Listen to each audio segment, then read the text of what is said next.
Welcome, everybody. This is CCI's second official Mooseworks live event. And if you're tuning in for the first time, just a little bit about the Council of Canadian Innovators. We are a business council solely dedicated to helping Canadian high-growth, headquartered technology companies work inside the public policy space. And Mooseworks is our public policy kind of arm branch to reach out to the community, and we have a biweekly publication that has taken off and is written by Laurent Carbonneau, who is joining me here as well today. So, thank you all for joining. Before I hop into the content of the day and introducing our speakers, I just wanted to note that all of you have been placed on mute for a reason. It's not that we don't like you. It's just that we want to make sure the speakers can be heard. The chat is open for everybody. I will be monitoring it alongside my colleagues for questions or comments. If there is chat going on between all of you, we highly encourage that. I'll be vetting some of the questions that come in as our speakers make their presentations, and then we open the discussion up for a bit more of an open forum. And your questions are welcome to be placed in there and directed specifically at certain individuals on the call. I will be facilitating. My name is Dana Oborn. I am the Vice President of Strategy and Advocacy here at CCI, and always so excited to facilitate conversations like this. Your guests today are unmatched. This is going to be a very exciting and interesting conversation. So there are the rules of the road. And to set us all up for the conversation today, obviously it's very clear what's going on inside North America right now. The imminent U.S. tariffs that are no longer imminent, that have now been placed on Canada about 48 hours ago. And after a roaring speech last night in Congress, there's a lot to talk about. So we are convening a follow-up call from a previous call that we hosted with one of Canada's senior trade officials that was oversubscribed, demonstrating that there's interest for these types of conversations. And now to get into a little bit more of the thick of what these tariffs mean, how does this relationship between Canada and U.S. continue on, what is happening on both sides of the border, what could happen as a result of this, how does Canada cope, and where do we go from here? So without further ado, I would love to introduce our speakers today. And first, we've got Barry Appleton. He's a leading international trade and economic law authority who has profoundly understood how global trade rules have impacted Canada's economic past, present, and future. Barry is the managing partner of Appleton Associates, international lawyers, and a co-director and distinguished senior fellow at the Center of International Law at the New York Law School. Barry has been at the forefront of international arbitration and trade disputes, pioneering claims under NAFTA, advising Ontario and British Columbia officials during critical trade negotiations, and successfully representing Canadian federal parliamentarians in trade disputes in the U.S. courts. His expertise spans WTO agreements, the Canada-EU CETA, and broader international trade obligations, making him a key voice on how governments and business navigate economic uncertainty, of which we are very much in. A sought-after commentator, his insights have been featured in the Globe and Mail, Financial Post, CBC News, Bloomberg, and the Wall Street Journal, and the New York Times. And today he brings his expertise to Canada's innovation sector, tackling the pressing issue of the new U.S. trade tariffs, their impact on Canadian businesses, and what Canada can do in response. So welcome, Barry. Thank you so much for being here. We also have joining us today Professor Horatio Morgan. He's an economist and associate professor at the University of Waterloo's Conrad School of Entrepreneurship and Business, specializing in international strategy and entrepreneurship. While his business research links owner backgrounds to global company strategy and performance, his policy work promotes intangible-driven innovation in global value chains. Professor Morgan serves on the Canadian Intellectual Property Office's steering committee for Canadian IP research. Beyond academia, he supports entrepreneurship promotion initiatives like Global Entrepreneurship Week. And no stranger to the crowd is my colleague, Laurent Carbonneau. He is the Director of Policy and Research here at CCI. He is quickly becoming known as a significant thought leader in Canada's public policy space. He leads policy and research initiatives to support the growth and competitiveness of Canada's domestic technology sector, and he's developed and designed Mooseworks, which has brought us all here together today, a bi-weekly publication that goes into deeper issues related to governance, prosperity, economic analysis on Canada's innovation ecosystem, and beyond. Prior to this, Laurent worked in government relations with the higher education sector and has held legislative policy positions himself in the House of Commons. So he himself knows firsthand how all of this can impact how our politicians are responding. So, welcome to all of you. Thank you so much for being here today. I wanted to start off by handing over the mic to Barry, who's going to talk a little bit about his view of the state of things right now. Then we will hear from Horatio, and then to Laurent, we'll open it up to questions. I will be monitoring your questions in the chat. So as I mentioned before, and for those of you who are just joining, feel free just to put in any questions and we will get to them in due course. And thank you all so much for being here. Barry, the floor is yours.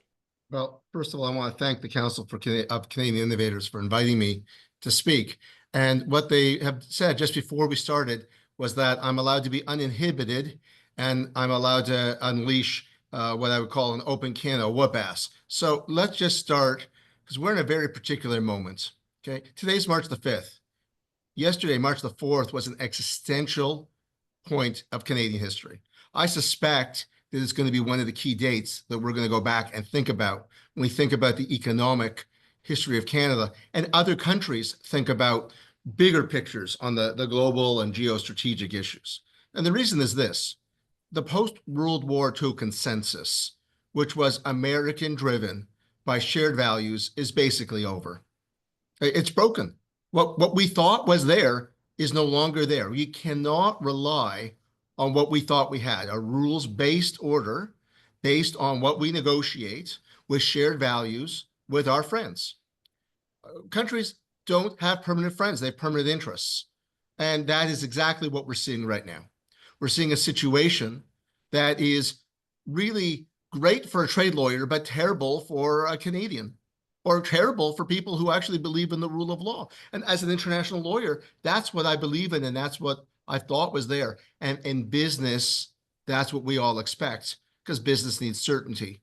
And we can follow the rules and we can succeed with the rules, but when the rules change and the rug's pulled out from under us, we don't know what to do.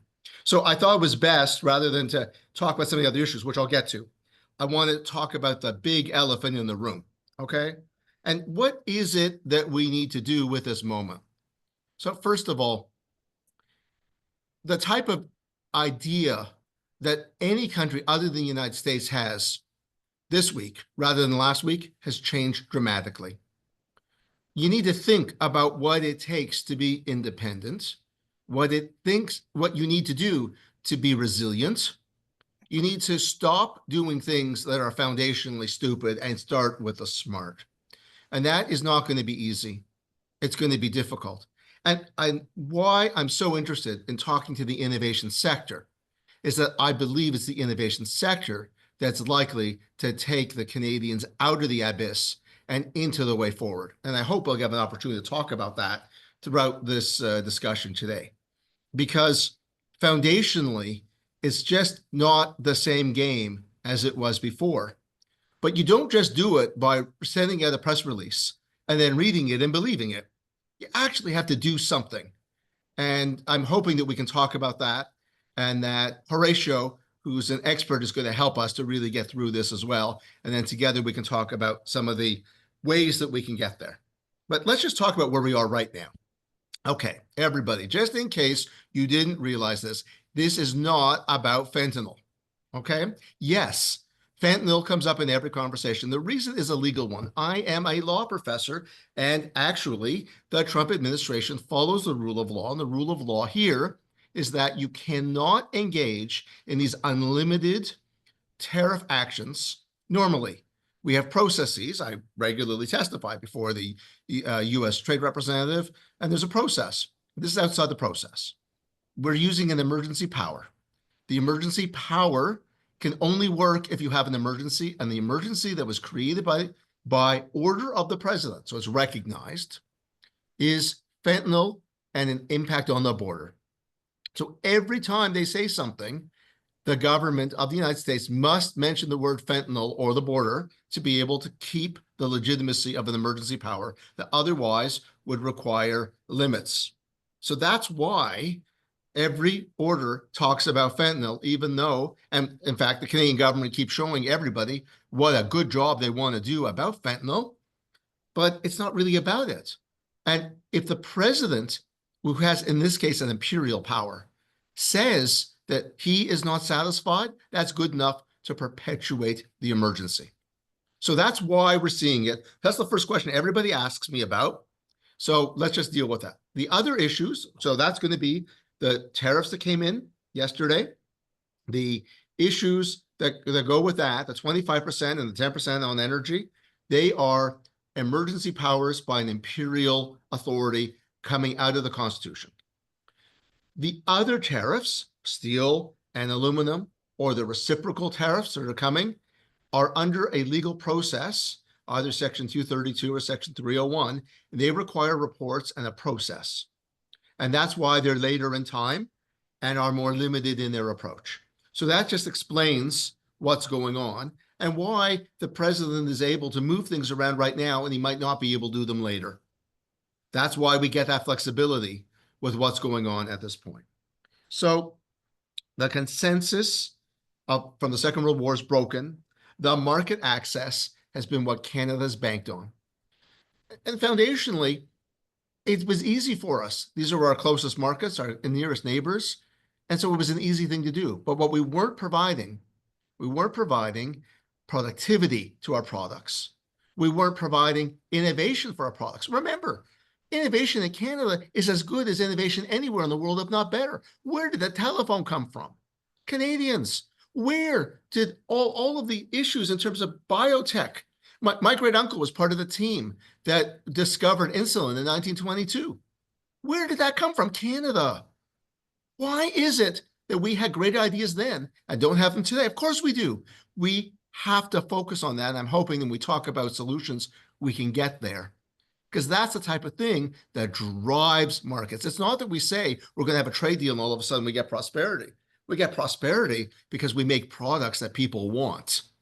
That's what countries do to be able to make things work. But right now we're surviving on a lower price debt currency and proximity to the US market with guaranteed access. So that's going to change. We got to deal with that.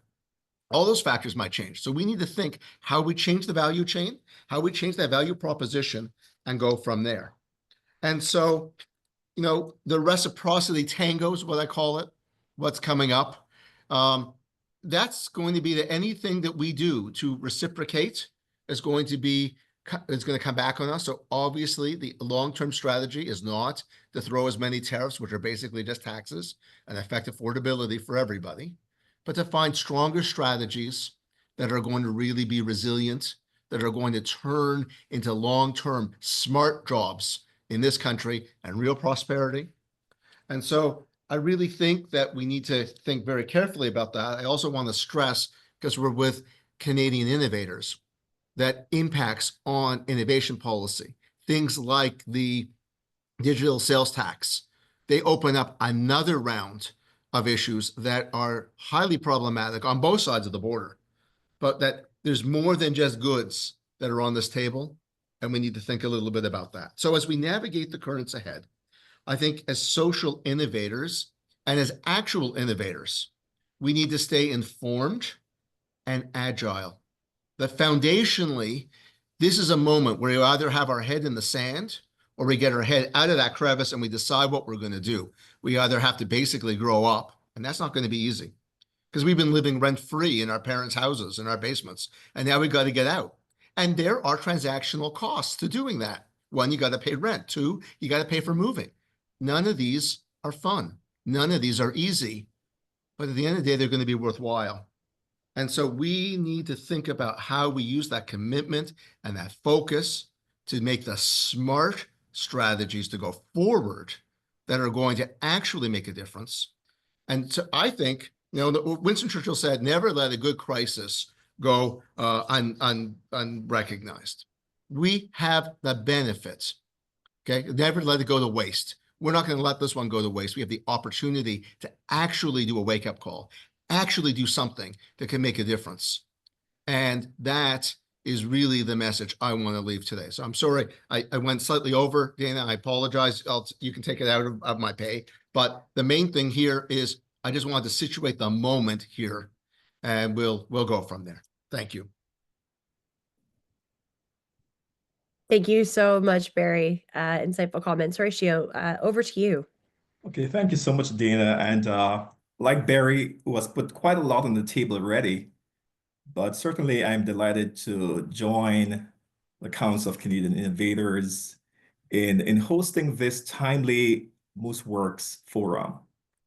Like many of you in our live audience, I'm still reflecting on what has transpired over the last few days.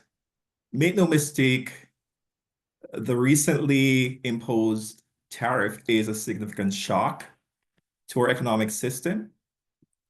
It will likely disrupt deeply integrated supply chains that have contributed over $1 trillion in trade annually. At risk are many things, right?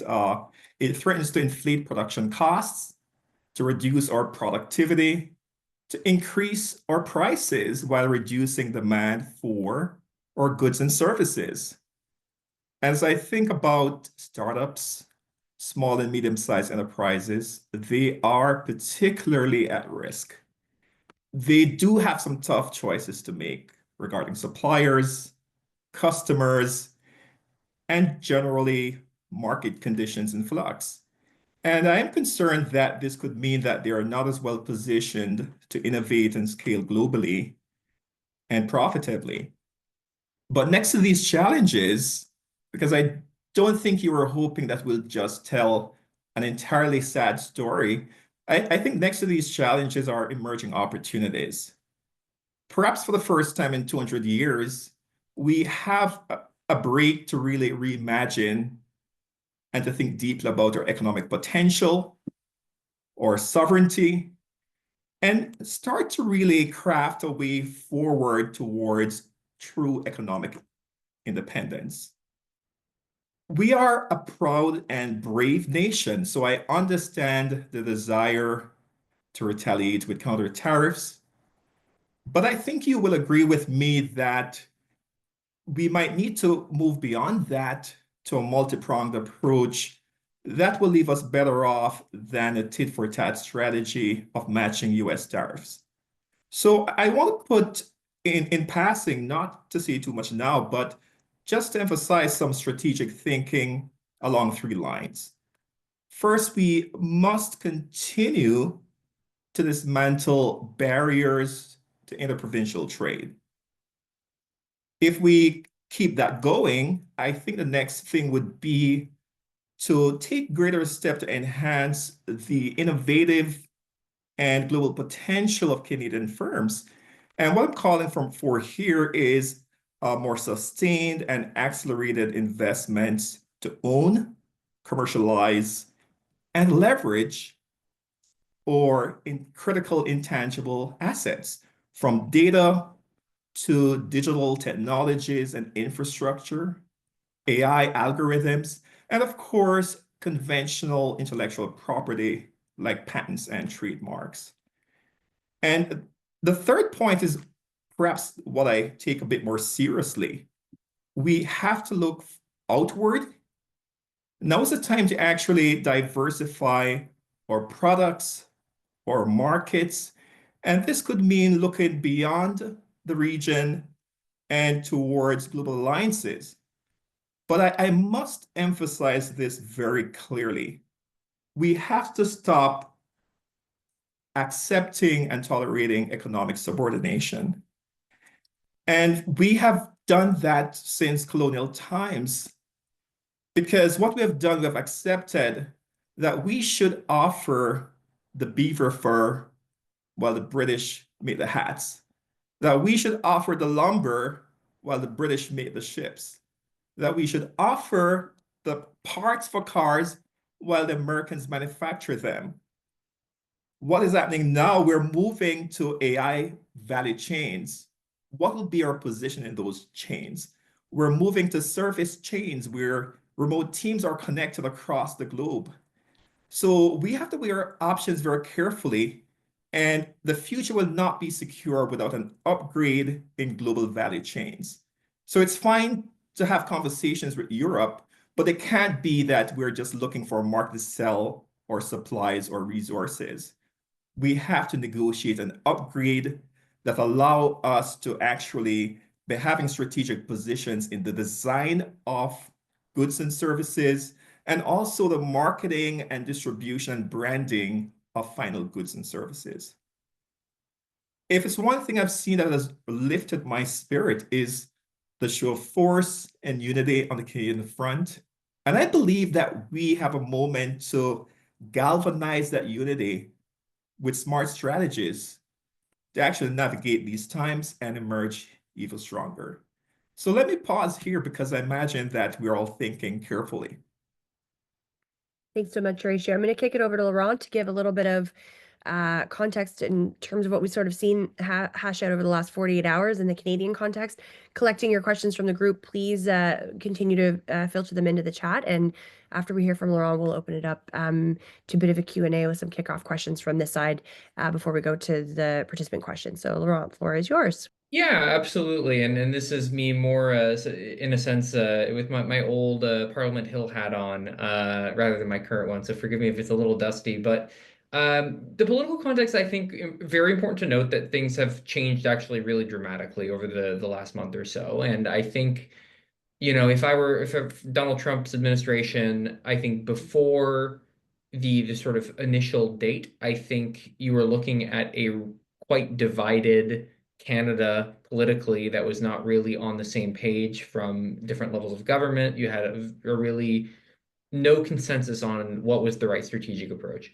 With a big thank you to Gary Bettman, I think having that hockey tournament in there is actually something of a factor in clarifying things for everyone. Somewhat amusingly, but I do think that there's something to that. But I think now we are seeing more political unity in Canada on a serious issue than I think I've ever seen in my lifetime. And admittedly, I don't have as much experience as others here. So if there's things that are out of my relatively short lifespan so far that you can think of, let me know. But it does seem quite impressive. And nothing is more impressive to me than having brought Albertan separatists or Albertan, let's say, regional activists and Quebec separatists into the same tent and gladly putting up a maple leaf flag in their front lawns. So very impressive in that way. I think, on the economic context here, we've seen obviously the counter tariffs come in, and they are, more targeted to specific political and economic targets in the US. I think with the knowledge that the Trump administration is not actually all that popular by the standards of administration that is a month or so old, and that their majority in the House of Representatives is actually very, very thin, 3 seats, reliant on marginal seats that were won in the last election. And we'll also have a looming government shutdown over the debt ceiling once again in the next couple of weeks. So there's actually some decent Canadian leverage here. As Barry has pointed out, though, like the big issue here is not so much this round of tariffs. It's that the relationship has changed. And it's hard to assume that we can put this kind of back in the bottle, right? Like I think Canadians are now aware that Americans have an appetite for this kind of policy and that it has increased the cost of doing business with the US in a very real sense. And what does that mean for investment in Canada? I think it has made it more challenging, and I think Canadian policymakers are going to have to come up with a very good answer to why do I invest in Canada now? Historically, as Horatio has pointed out, access to the US market has been a big part of that value proposition. Now that that's not really on the table anymore, at least in a generational commitment kind of way that we had all assumed we had gotten from NAFTA and then from the USMCA, we really do have to rethink what our value add to the world economy is. So, Barry mentioned this as well, that, innovation and innovative businesses, I think, have to be part of that value offering. I really don't think we can go back to being, hewers of wood and drawers of water on terms that are even worse for us than they were a couple of years ago now with a much more protectionist and aggressive American administration and political movement.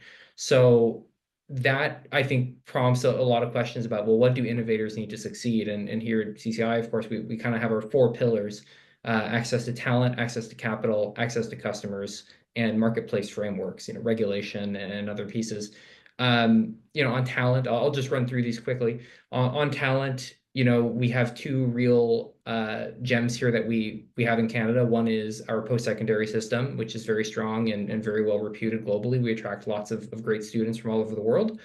So we certainly want to make sure that remains strong.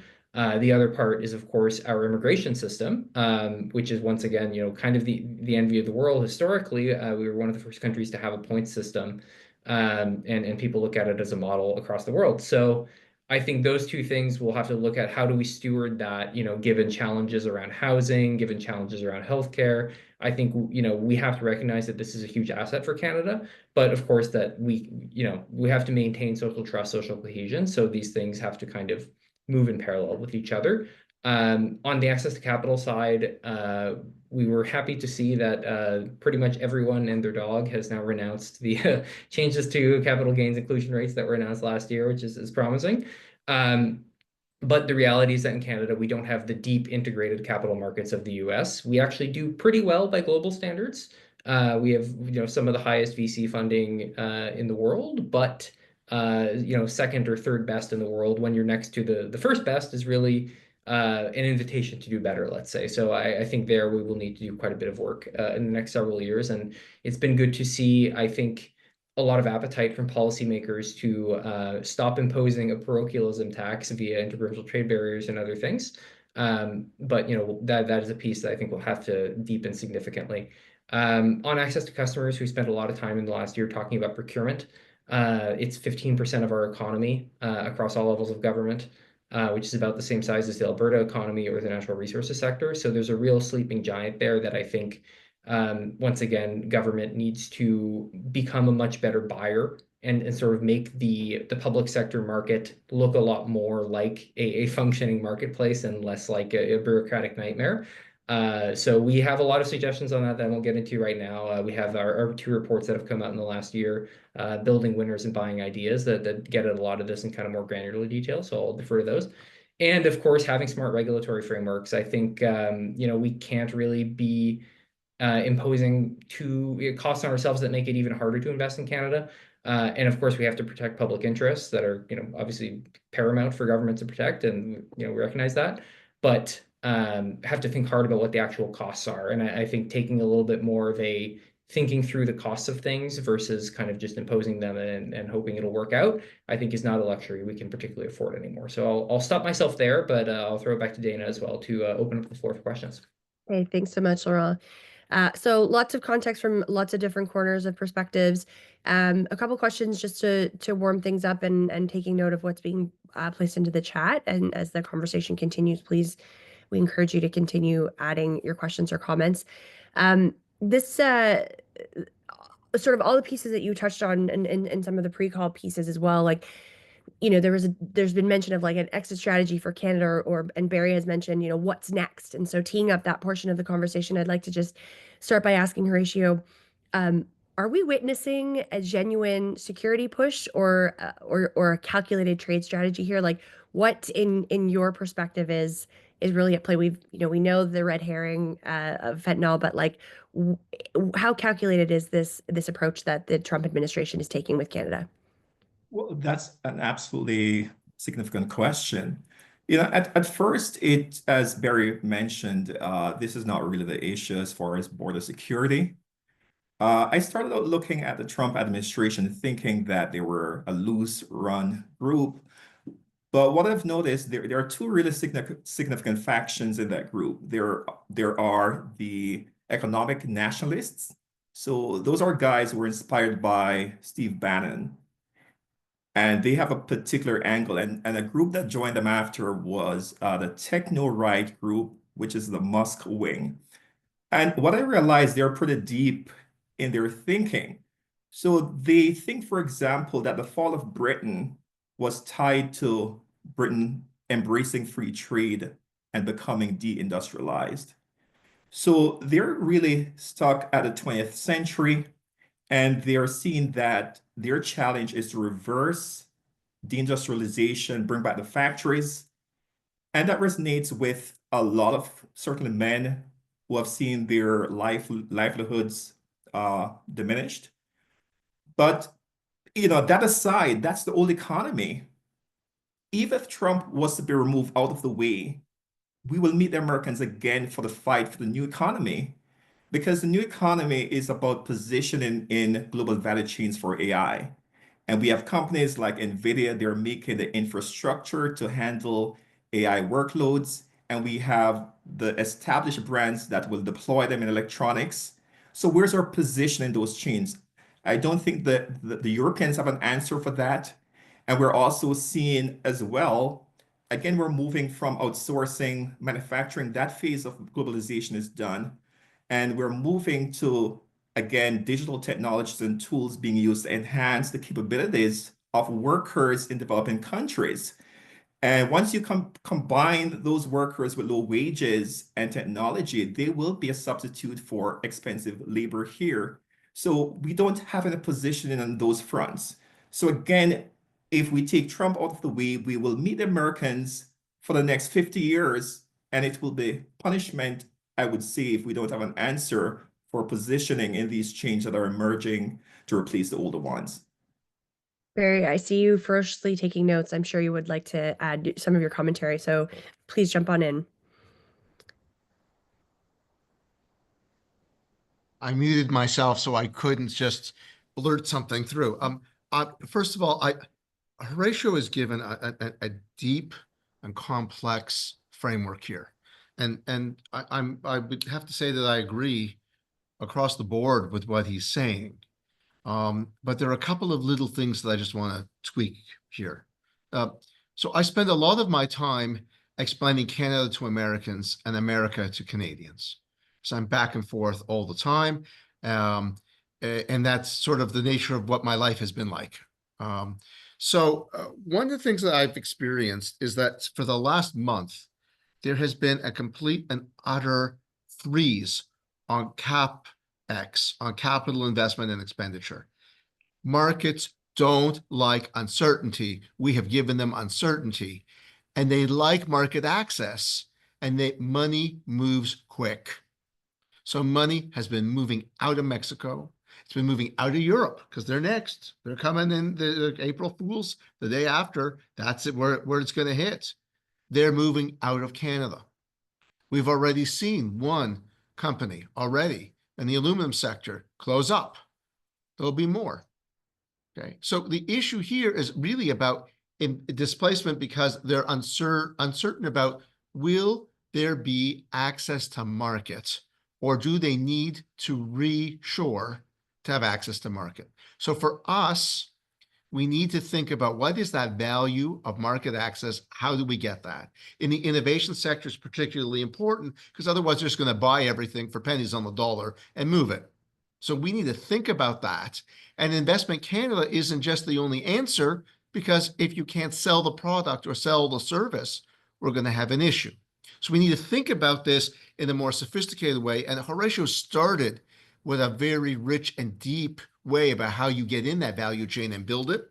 And we need to have that conversation. It's not a simple conversation. Before, we were selling to the United States because it was easy. That was the easy move. Now we have to earn our way to sell into the United States, and we need to negotiate that to make it worthwhile, or else investment will not come our way. And innovation needs investment. That's our problem.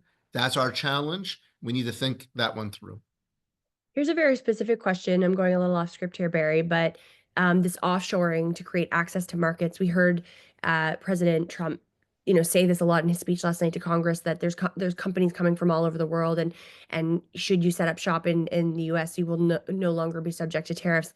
That can't be the only solution. That can't be what Canadian companies are investigating or thinking about. Can you comment a little bit on that?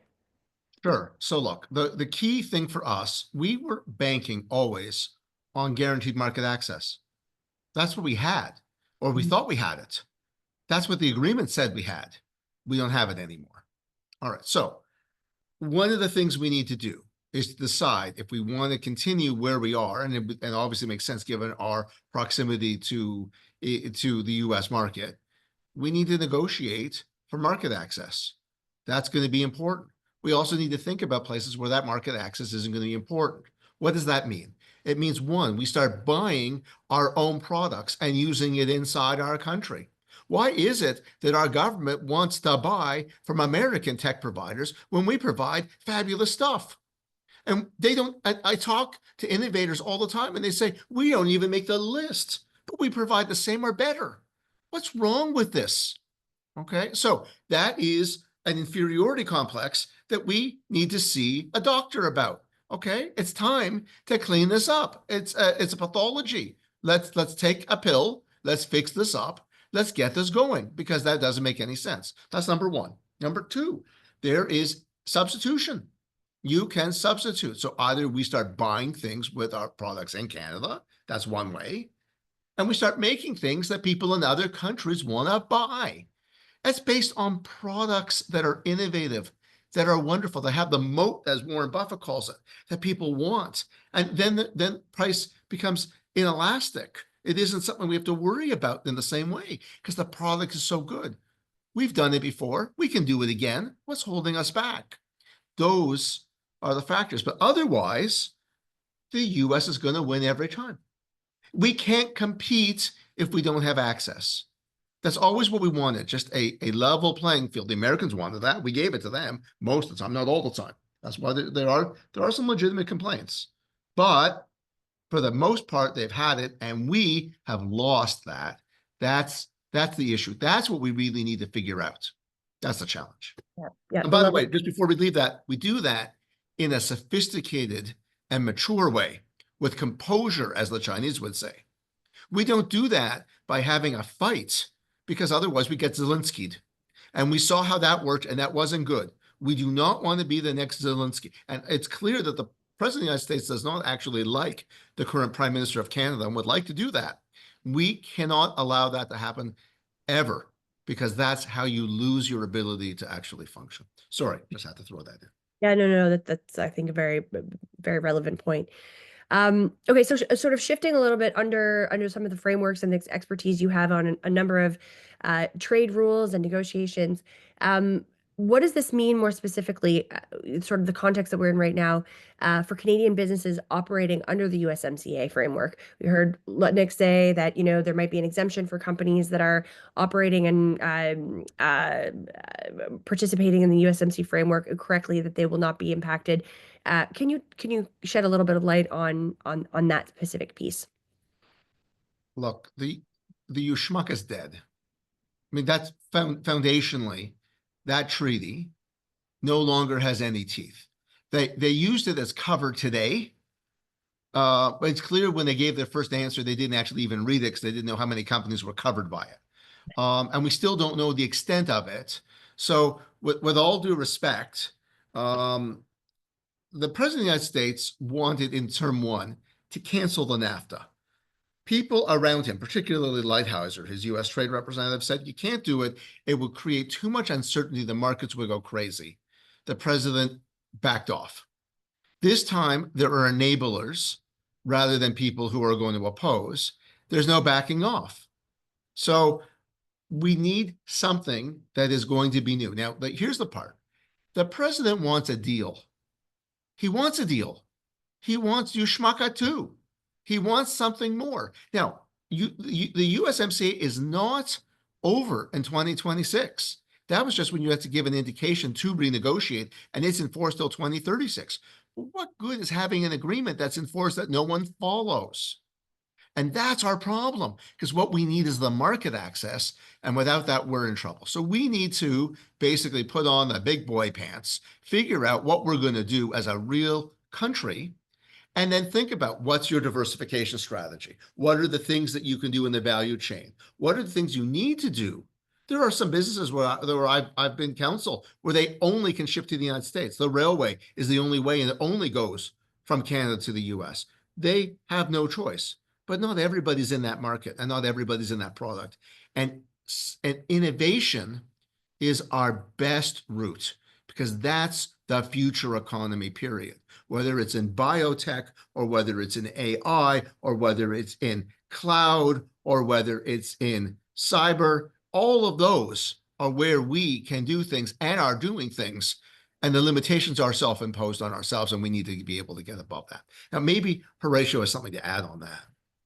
Well, absolutely. You have laid it out quite clearly, and especially legal aspects. There is some sense that we should be having conversations with EU, possibly China, and it's not exactly clear how those conversations should work. One thing is absolutely clear in the case of European countries is that they have an interest in moving forward, see electric batteries and other green technologies. They have the consumer base, but they lack the resources, right? So there's a sense that we could fill the void in their resource base. And there's also the sense that their values align with ours. But as Barry said earlier, one thing to be clear about is what are the bottom line interests. Because ultimately, you will not be interacting with just Europeans whom I admire, but most of the transactions will be business to business. And so there has to be clarity while respecting your values. What will you get out of it? You know, is it just replacing your position in the US value chain at the bottom to being repositioned in the EU value chains in green technologies?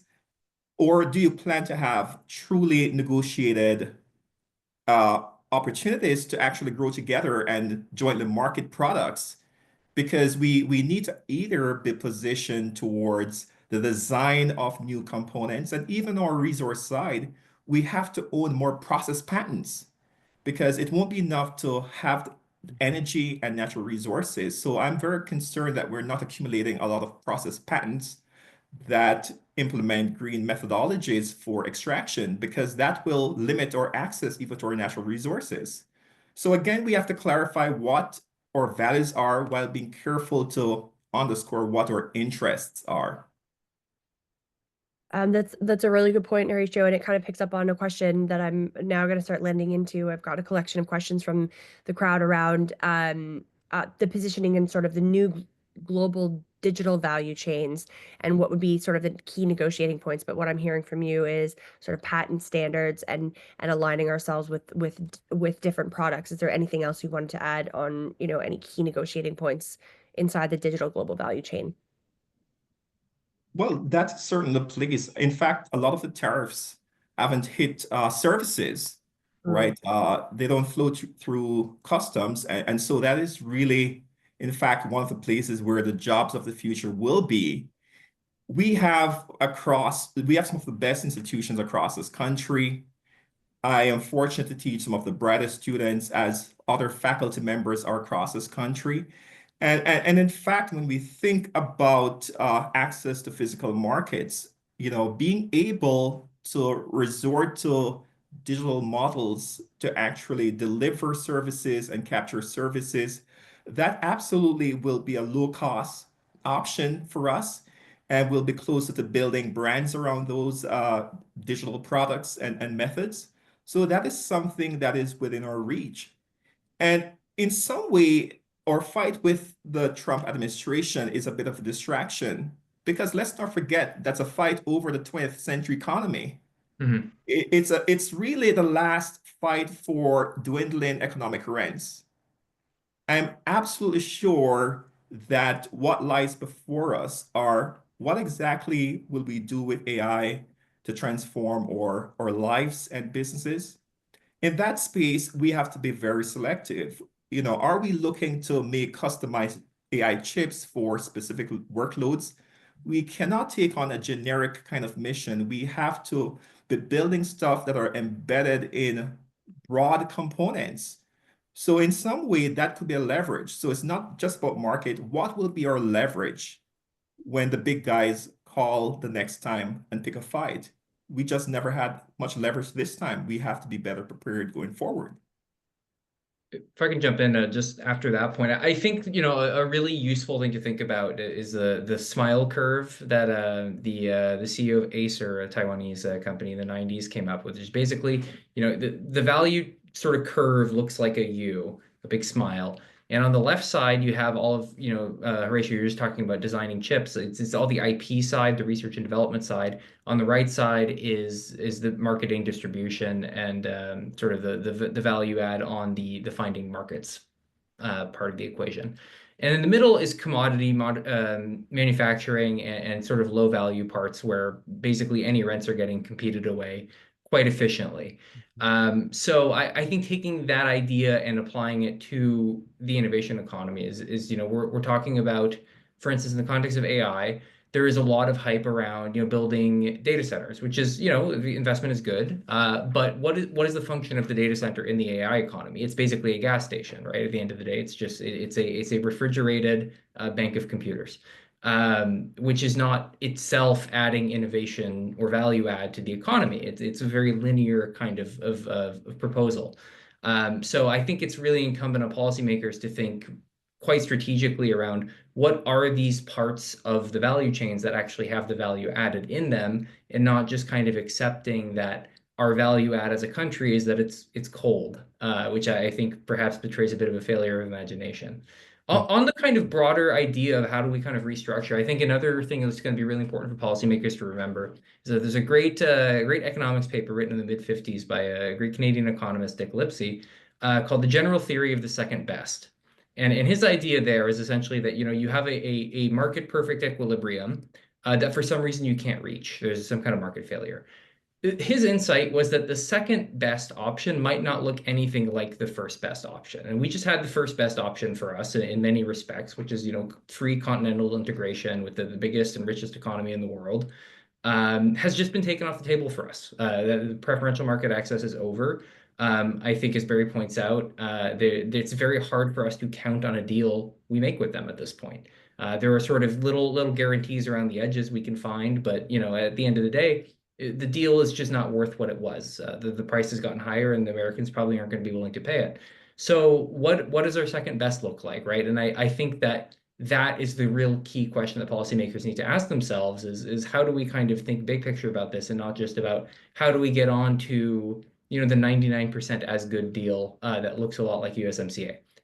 So that I think you're going to have to think really expansively and differently than Canadians have usually thought, which I think is an interesting set of challenges. And I think as both of you guys have said, I think so far people seem to be quite willing to meet the moment and live up to it at this point. So I'm optimistic despite how difficult the situation is. I think there are a lot of really smart people in this country, and a lot of people who want to make a difference. So I'm feeling pretty good about it, even though it is a very, very difficult situation. Dana, but just before we go, because if I could add 15 seconds, Please. there's something that's interesting here. I just want to flag for everybody because it's really particularly of interest to innovators. So the USMCA had the first chapter on digital trade. The CP, I call it TPP, but it's now called the CPTPP, Trans-Pacific Partnership, had a different provision that dealt with data privacy and localization, and it was quite thorough, but quite different. The President of the United States had a recent meeting with Prime Minister Modi, and they've issued a thing called the Compact, and it looks like a new standard-setting regime, I think, trying to replace the Chinese Belt and Road with an American system of standards that will actually use India to replace China in the mix. I simply flag this because it's exactly going back to what Horatio said. We've been fighting over the 20th century economy, but the 21st century is there. And that is where you're going to see it. The provisions have started, but we need to get into that because standards and setting them are going to make all the difference for the 21st century. Let's spend the last sort of 9 minutes talking a little bit about sort of solutions. I'm cherry picking a few of the questions. There's sort of existential questions about, what the WTO means now. And you kind of identified, the replacement of China with India and some moves from the US administration. Let's talk about sort of the immediate. So we're in this sort of moment of chaos. Barry, question for you that came up in the chat. What do you see as a negotiated settlement on cross-border tariffs, and how long will any agreement be expected to last? And remember, because you have a crystal ball, you need to be able to be as specific as possible for everybody today. How wonderful. Look, nobody knows because I don't think there's any clarity from the US side. The US wants trophies. They want crown jewels and trophies. That's what they're looking for. They don't know what they are, but that's what they want. And so the question is going to be, what are the things that we can give them? And they clearly want a new USMCA. That's what they want.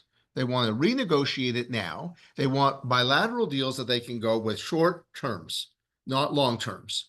So we could very easily come up with a new USMCA but you get what you pay for. You get, I mean, and so what we need foundationally is to think about the short-term strategy, the midterm strategy, and the long-term strategy. And the long-term strategy has to be about how we're not going to be vulnerable in these types of ways. The middle-term strategy has got to be, what can we do to actually get into that value chain at the right place? And the short term is going to be, how do we not bankrupt this country? Because we made poor choices. We made lazy choices. Okay. It's like somebody who goes to the gym on one day, works out and says, now I can run the Boston Marathon. They can't. That's what our problem is. We need to get ourselves back into shape. That takes a lot of stuff. So those are our problems, but the other side of this equation won't stand by their existing agreement, but doesn't know what they actually want. That's the problem with the crystal ball. Horatio, comments on sort of immediate actions, and think about this as well in the context of the firm. You know, many people who are Yeah. on the line are running these businesses. Yes, of course. I think, you know, the small business comes to mind that is considering maybe 6 months or 8 months to find a new supplier, whose order is placed on hold, whose contract is canceled. Those are pressing needs, and the runway is pretty short to continue. And let's bear in mind that some business owners had faced COVID, who were hoping to sell their business and retire.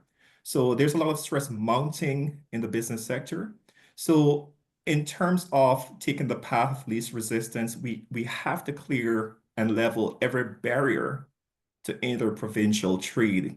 It doesn't matter where you are. If there's an opportunity, give our companies a chance to sell something, to keep their staff, and to recover and to stabilize their cash flow. If we can stabilize things across these provinces, we have to look at what the Europeans are offering, because we don't want to be isolated in a one-on-one deal with the Trump administration. Our power will come partially from our outside options. And we have to figure out if there's a path to really have a conversation with China and India. Again, the strength, and the US has done this before. You have these multilateral deals, and then you're isolated in bilateral deals. So basically, we have to create the bargaining chip on the outside. And I think the Europeans look promising, but we have to be clear about what our long-term interests are beyond our shared values. So that would be my priority. And of course, we have to take a look at the books and take stock of what we have in terms of our IPs, really start to audit those, because are we owning the process patents for energy? I think I'd be interested to see that, because those will become our new currency as a source of leverage. And I think I saw one comment about the data centers, right? I fear later on that there could be restriction on access to US data to train our AI models. So we do need some local infrastructure so that we can train our models and go forward. But those are the immediate things. Give our small businesses and startup a chance by, I think Laurent talked about procurement, create opportunities for them to sell things and to learn, because it's not just now, it's a long battle. But I think if we do those things early and fast, we have a fighting chance. Helpful. Thank you. We've got four minutes left, and I know people have got to drop off. This has been a really fascinating conversation. Thank you all for joining. Sort of rapid fire as we wrap up. Maybe some closing comments from you, Barry. Anything we didn't get a chance to touch on, we'll go to you, Laurent, and then Horatio will give you the final word. Okay, I'll be real quick. Rapid fire. Number one, we don't have most of the regulatory tools we need to actually make this work. Not having Parliament meet at a time like this is perplexing to me. We need a lot of things that aren't there. So that's number one. Number two, you compete in this economic world on competitiveness. Competitiveness is going to be on having lower wages, which we don't have and we don't want. You either are better competitiveness because you're more productive. We don't have that. We want that, but we're not there. You have better products that people want, and they want quality, and they associate that. We're not there yet. We haven't focused on that. And then you have tax policy. We are going to be so totally offside on tax policy that we are going to be not encouraging investment. And so we are off on all the four main pillars. We seem to be off. We need to be able to focus if we want to be able to fix this. It's got to be on one of those four. I would say, just kind of following up on the last question as well, is if there's one thing I would, we've talked interprovincial trade barriers and all that. I think it's all very doable. I think if there's one place that is the biggest difference between the potential and where we currently are, it really is procurement. I think if we can make ourselves, as a government, as provincial and federal governments, the world's best public buyer of innovative products and services from companies, I think that would be the single best bang for buck, considering that it's all money we spend anyway, that we could really come up with. Well, I think I'm seeing questions, but just to reiterate what I've said before, we have to get our businesses on track, create opportunities for them. Laurent has mentioned procurement. That is certainly something within our reach, but we have to get busy creating those outside options. And I think, again, we have to hear what the Europeans are seeing as a way forward, but we must, we take pride in our values, but remember, at the end of the day, transactions happen between businesses, not even between business and consumers. So at the end of the day, it has to make business sense. It has to align with our interests from an economic perspective. Otherwise, maybe 5 years from now, 10, we could find ourselves struggling with Europeans about how to go forward and just providing energy. That takes us to the top of the hour. Thank you so much to everybody for participating in the call today. There will be a recorded version that will be shared on CCI socials. I will pop my email into the chat today. A lot of conversations going on back and forth with all of you. So if you feel like you need to connect with anybody in post-call, please feel free to reach out. And of course, a number of major questions that we didn't have time to tackle today, but important that we continue this dialogue. So thank you, Barry. Thank you, Laurent. Thank you, Horatio, for your time today. We really appreciate it. Your insights have been invaluable, and we look forward to seeing everybody again soon and to keep the conversation going. Stay well, everyone. Thank you.